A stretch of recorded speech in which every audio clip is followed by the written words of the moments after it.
Uche Blackstock is a doctor who works at an urgent care clinic in Brooklyn. In the middle of March, the place transformed in a matter of days. It was almost like a wave. My colleagues have been practicing for about 35 years. They've never seen anything like this. Suddenly, they were seeing nothing but COVID patients. But that wasn't all. The demographics totally shifted. I typically care for a very racially, socioeconomically diverse group of patients. When the pandemic hit, it became mostly Black and Latinx patients. Uche Blackstock had been planning on big changes to her work life this year. In December, she left a faculty job at NYU Medical School to focus on an organization she founded called Advancing Health Equity, aiming to fight structural racism in healthcare. She started working at the urgent care clinic part-time as part of that change, and she was expecting it to be the easy part after practicing in emergency rooms for more than a dozen years. I thought that I would just be seeing really benign minor cases, but then the pandemic hit. So suddenly, one, it was pretty intense. And two, it was a new demonstration of the reasons she'd left NYU to focus on advocacy in the first place. This pandemic has really exposed and magnified our racial health disparities and inequities. And she was seeing it firsthand. So this year has brought a different bunch of changes than Uche Blackstock had imagined. I can relate. You probably can too. This is An Arm and a Leg, a show about the cost of healthcare. I'm Dan Weissman. In the middle of March, I was putting final touches on some big plans for this year, starting with a big season I was going to release in June. Instead, we started putting out episodes every week, and we called it SEASON-19 after COVID-19. We are wrapping it up with this episode. I'll have some news at the end about what comes next. And as we wrap up this all-COVID pop-up season, I want to hit the pause button and ask, okay, what's been happening here? What is all this costing us? What have we learned so far? What could possibly be coming next? Those are big questions. And as usual, I'm going to look at them through individual people's stories. We are talking with three people who have been seeing this crisis from totally different places. One is a nurse practitioner in Texas. Her job has been transformed in a bunch of ways. Some are sad and scary. Some are sweaty and uncomfortable. And some may not be entirely bad in the long run. We'll see. Another is one of the country's top health insurance experts who says her initial ideas about the best way to address the cost of the pandemic were wrong. And one is Uche Blackstock. The pandemic and what she sees at that urgent care clinic firsthand has given her a lot to talk about in her work as an advocate. In every shift at the clinic, she is seeing what big picture data show. Black and brown people are getting hit especially hard. Her patients were folks getting caught where the virus could easily find them. Many of them were essential workers or service workers, people who could not work from home, the people who live in a crowded apartment. Those were the patients that I was seeing in my practice. So Uche Blackstock has had a lot to say, and she has found places to say it. She's been making the rounds of national media, contributing to policy journals, and she's a force on Twitter. And when I talked with her in May, she was balancing all of that against whatever her 3- and 5-year-old children happened to need that morning. She says the 5-year-old is doing remote learning. The new abnormal. Yeah, right. Running homeschool. I'm running homeschool for a 5th grader, which is way easier. How do you run homeschool for a 5-year-old? You do it in short amounts of time, that probably 15 minutes, because his attention span isn't that long. Oh my gosh. This is where I'm just like, hi, get me the Netflix channel that's like all Mr. Rogers and Sesame Street and just turn it on. Exactly. I know. I actually just gave him the iPad. There is no end to the questions this pandemic raises for Uche Blackstock and her work. There are specific innovations she would like to see in the near term. For instance, since Black and brown communities have been especially hard hit with both the health effects and the economic effects of the pandemic, how about some contact tracing jobs to deal with both at the same time? Okay, now on to our nurse practitioner in Texas. She works for a clinic, part of a chain, that specializes in primary care for seniors. And her employer has a strict rule, no talking to reporters. So to protect her, I'm not even using her real first name. She asked me to call her Amber. When we talked for the first time in March, I didn't think we'd be talking about COVID. She had gotten in touch because her dad had just been hospitalized for something else. And he's an immigrant with a green card but without health insurance. And she was advocating for him with the hospital staff, trying to maneuver to protect his health and his bank account. But we ended up talking about COVID a bunch because it was totally changing her job. This was the day after Texas Governor Greg Abbott put the state on lockdown, and her clinic had a new rule. Nobody with a respiratory issue could come inside because they might have COVID and infect everybody there. But there are some patients where I'm like, you have congestive heart failure and I have to see you. I have to listen to your lungs. And so I've had to listen to people's lungs out in the parking lot where we're right by a major freeway. Like, I can't really hear. We talked again last week, about 2 months after that first conversation. She was still going outside to see patients. They're pulling up behind the building now, where it's quieter. But now it's summer in Texas, so I have to go out in like 95-degree weather to see patients outside. It's a work in progress, and it's only May. Has Texas even started to get super hot yet? On a bigger level, COVID has completely upended her practice and her relationships. Except for patients with respiratory complaints, the folks she sees outside, Amber's clinic is only doing telemedicine. And she says right off the bat, there's a cost to her. COVID-19 has stolen the tiny bits of joy that I would get in seeing patients face to face. The patients who hugged her at every visit, no more hugs. No more actual eye contact. Those were things that I considered as valuable in terms, that was part of my compensation package to me. You know, like the rewarding feeling, the connection, the rapport, the trust. She says she feels cheated, and she sees the effects on patients. A big part of doing geriatric primary care is coaching patients to manage chronic conditions. She tells me about a diabetic patient who'd been doing really well. We had established this relationship and we set a goal together, and he said he wanted food from a particular restaurant and I got it for him when he met his goal. How nice is that? And then the pandemic came. He disappeared. He hit Amber's radar again recently when he had to be hospitalized. I mean, coming in didn't just mean he got to see Amber. The staff at the clinic had always loaded up his pillbox. Telemedicine meant he was on his own for that. And Amber says not getting those visits by itself has sent some of her patients to the hospital for mental health reasons. A lot of my patients don't have family, and we are their family, right? We're the consistent force in their life. You know, if you're 72 and living alone and barely making ends meet, and now you can't even go anywhere, and your doctor doesn't want to see you unless you're sick, it's just very depressing. So yeah, I've had to send some people to inpatient facilities because they're suicidal.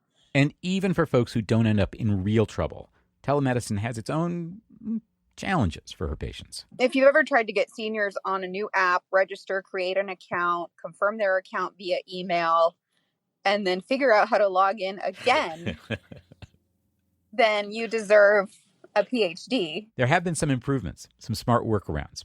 Amber's clinic now has a bunch of tablets called GrandPads. They're built to be super simple. Nothing to install, just a piece of hardware. With a green button and a red button. And we tell them, press the green button when I call you. The clinic uses a delivery service to send them out. Amber says the GrandPads have actually brought some patients back to her practice. These are folks who had previously fallen away because they're more tired, more frail, maybe have trouble getting a ride. Leaving home, schlepping to the clinic had become too hard. Now, keeping an appointment, it's easy. I didn't have to take time off work. I didn't have to drive. I didn't have to pay for parking. I didn't have to go up the 6 flights of stairs at his office. You know, like, it was just great. It's easy to imagine people getting used to that kind of thing. But there's still all kinds of questions about telemedicine, like those GrandPads cost money. Which brings us to our next set of questions. What's all this going to cost? Who's going to pay it? Say, even just for testing. It is one we have been asking a lot on this show, of course, throughout this COVID-19 pop-up season. Sabrina Corlett has been helping us a bunch. She runs the Center on Health Insurance Reforms at Georgetown University, which makes her one of the country's top insurance nerds. Last week, she published an essay in the journal Health Affairs with the title, "I've been calling for greater private insurance coverage of COVID-19 testing. I've been wrong." That's right after this.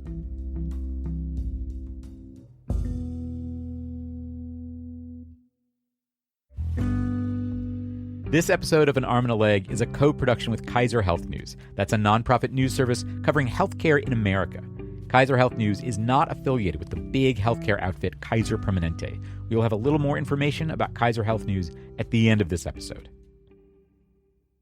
One question that's come up a couple times during this COVID-19 season, didn't Congress pass laws saying that individuals weren't going to be on the hook to pay for COVID testing? So why do we keep hearing from people who saying they're getting hit with bills? Sabrina Corlett has been there every time.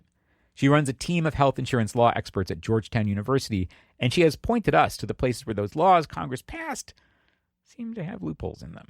So when we decided to wrap up this season, ask a few people what they'd learned, she was definitely on my list. And then, as I was asking her for the interview, I saw she had just published this essay saying, yeah, actually, when I said Congress should get insurance to pay for COVID testing, I was wrong about that. So when we got on the phone, I asked her, wait, you were wrong?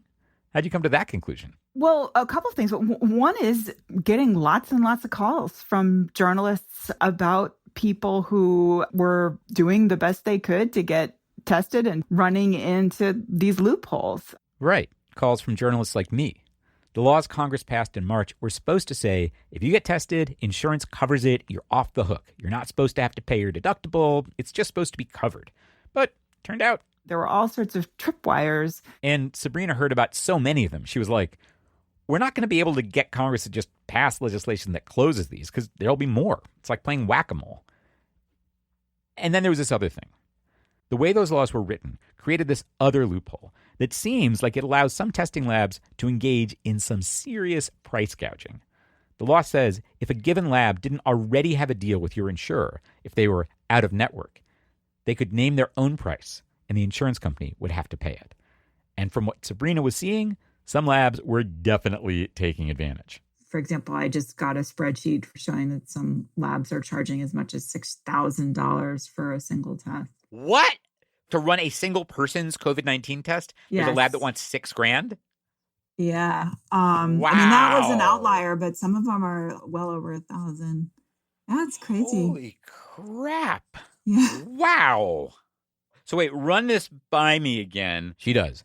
If a lab and a given insurance company don't already have a rate negotiated, then yeah, the insurance company has to pay the lab whatever it says its full charge is. If the lab posts the charge on a publicly accessible website. That's a pretty low bar. Wow. Yeah. I looked up the law. It is exactly as wild as Sabrina says. And she sent me that spreadsheet. She says she can't say where she got it from. The first thing I noticed was that insanely expensive lab test was actually closer to $7,000, $6,946.35 to be exact. This is a test that Medicare pays about $50 for. That lab's website, by the way, does not seem to list a price anywhere, and I looked really hard. I looked up some of the other wildly expensive places. The spreadsheet shows about a half a dozen of them charging the same expensive price, $990. They are all freestanding ER facilities, and some internet sleuthing shows they're all tied to the same business. I could not confirm that $990 price. It's not posted to their websites, and when I called, nobody had a ready answer. But one of them did have this interesting disclosure page on their website. And that page says, A, they are out of network for everybody's insurance, and B, they charge every patient a facility fee. That's like a cover charge just for being seen, and that the average for that is more than $2,000. And C, and this is actually a new one on me, they also charge patients an observation fee, more than $2,400 per hour on average. So yeah, that is the kind of place I might expect to bill $990 for a COVID test. And yes, it's insurance companies paying those prices, but where do insurance companies get that money? By charging us premiums. So when they get gouged, that ultimately gets passed along to us. So Sabrina Corlett has a new proposal. Basically, toss a bunch of money into a fund, collect it from all the insurers, maybe add some public money, and then decide up front on a rate how much labs will get paid for running these tests. Just cut out this whole Wild West thing we've got going on. And then just run all the tests that need to be run. Because, from a public health standpoint, we want to run a lot of tests, not just to confirm when people are sick if COVID is what they have. We want to test people with no symptoms so we can stop it from spreading. She thinks providers like labs would probably be against it. It would limit what they could charge. But businesses might really be for it because they pay a lot for insurance. And they want to know, how do we get people back to work and back to any sort of semblance of normalcy? And testing is just going to have to be a component of that. And so when Congress goes back to do another COVID relief bill at some point, paying for testing will probably be up for discussion. I don't know where Congress would ultimately land on that, but I can't imagine that it's not something that employers and the insurance industry aren't focused on like lasers. So that'll be interesting to see. Sabrina Corlett says she's looking at the whole economic and health side as one big thing. If people are too scared to go out to businesses, businesses will not do so good, and those businesses will lay more people off. And for me, as an insurance person who cares a lot about people being covered and accessing health care, I worry about that because that just means more people will lose their insurance. Beating the pandemic, saving the economy, figuring out health insurance, and paying for testing, all one big package. And if we can't figure out how to do that in a way that really allows state officials and the public health professionals to contain this virus, then we have a very, very long road ahead of us. And if we don't have some kind of new system for getting testing paid for, then I have a very, very long list of potential stories about people getting stuck in these loopholes. For now, this is how we end our pop-up season on COVID-19 and what it's really costing us. We've got an insurance nerd tipping me off to the lab that charges nearly $7,000 to run a COVID-19 test. We've got a nurse in Texas who misses the hugs from her patients and worries a lot about some of them, and who taught me about the GrandPad. It's a thing. And we've got a doctor in Brooklyn who is handing her 5-year-old an iPad so we can talk about structural racism and the cost of COVID-19. And we've got a lot of unanswered questions about what happens next. And that feels like our kind of wrap-up on this show. It has been amazing doing this COVID-19 season with you. A lot of our best stories have come from your tips, your emails, and I've learned so much, including, hey, I like producing this show in an ongoing way instead of saving up a few stories for a season every now and then. I'm going to have to take a little pause, like a few weeks, to figure out how to do that in a way that's sustainable for me. I'm thinking, how about every other week? And how to do it in a way that's enjoyable and rewarding and even fun for all of us. With a topic this stressful, I think that is super, super important. I would really like your input on this. What is going to make this show the most enjoyable and satisfying and useful it can possibly be for you? So I'm putting a listener survey on our website, and I really hope you'll fill it out. Should take you maybe 5 minutes. I should say, there will also be some questions about you, demographic stuff, marketing stuff. That's because one of the ways we'll be looking to sustain the show is by selling some ads. I've got a rule, nothing having to do with healthcare. No insurance, no vitamin supplements, none of that. We report on those folks, so we do not take their money. Otherwise, I'm definitely open to your suggestions, especially if you're thinking you'd like to advertise in the show. Let's talk. No matter what, I will so appreciate it if you can take a few minutes and answer a few questions. Like, are you a cat person or a dog person?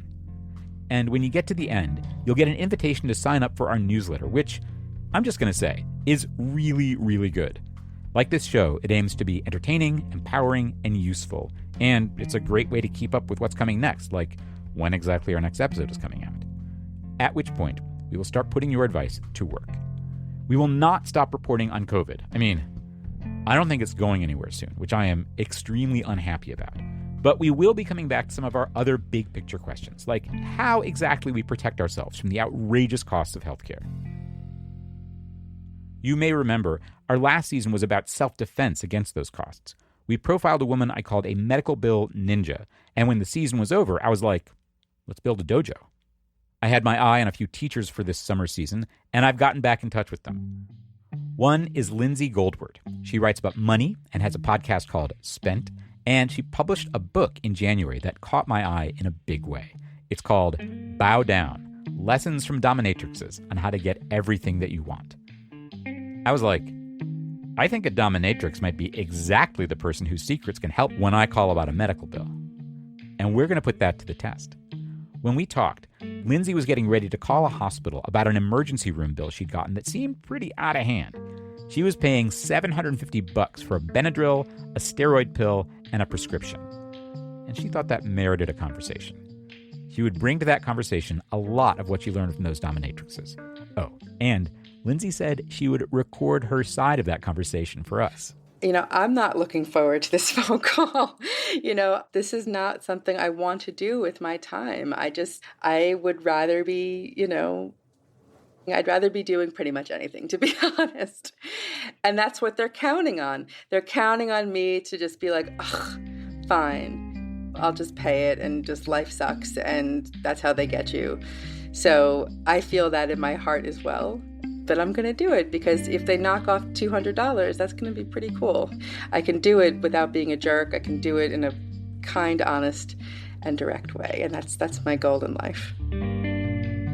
So we'll hear how it went and the lessons of the dominatrixes when this show comes back. Meanwhile, please go fill out the survey. It's at armandalegshow.com/survey. That's armandalegshow.com/survey. Thank you so much. I can't wait to find out what you've got to say. Till then, take care of yourself. This episode was produced by me, Dan Weissman, and edited by Derek John. Daisy Rosario is our consulting managing producer, and Adam Raymunda is our audio wizard. Our music is by Dave Weiner and Blue Dot Sessions. This season of An Arm and a Leg is a co-production with Kaiser Health News. That's a nonprofit news service about healthcare in America. It's an editorially independent program of the Kaiser Family Foundation. Kaiser Health News is not affiliated with Kaiser Permanente, the big healthcare provider. They share an ancestor. This guy, Henry J. Kaiser, he had his hands in a lot of different stuff, like concrete, aluminum, steel, shipbuilding. When he died more than 50 years ago, he left half his money to the foundation that later created Kaiser Health News. You can learn more about him and Kaiser Health News at armandalegshow.com/Kaiser. Diane Weber is national editor for broadcast, and Tanya English is senior editor for broadcast innovation at Kaiser Health News. They are editorial liaisons to this show. Finally, thank you to some of our new backers on Patreon. Pledge $2 a month or more, and you get a shout out right here. I cannot tell you how much it means to me that you make this possible. In the middle of a pandemic and an economic meltdown, you have stuck with me, and more of you have continued to show up every week. It's a huge, huge deal. So thanks this week to David Ho, Terrell N. Platt, Ashley Gross, Laura Certain, Lola, Matt Vivier, Evelyn Rosado, Ashley, Yasmin Patino, Michael Novello, Jason Shapiro, Phoebe Downey, Lisa Hetler-Smith, Brent Johnson, Caitlin Mrochka, and Katie. Thank you so much.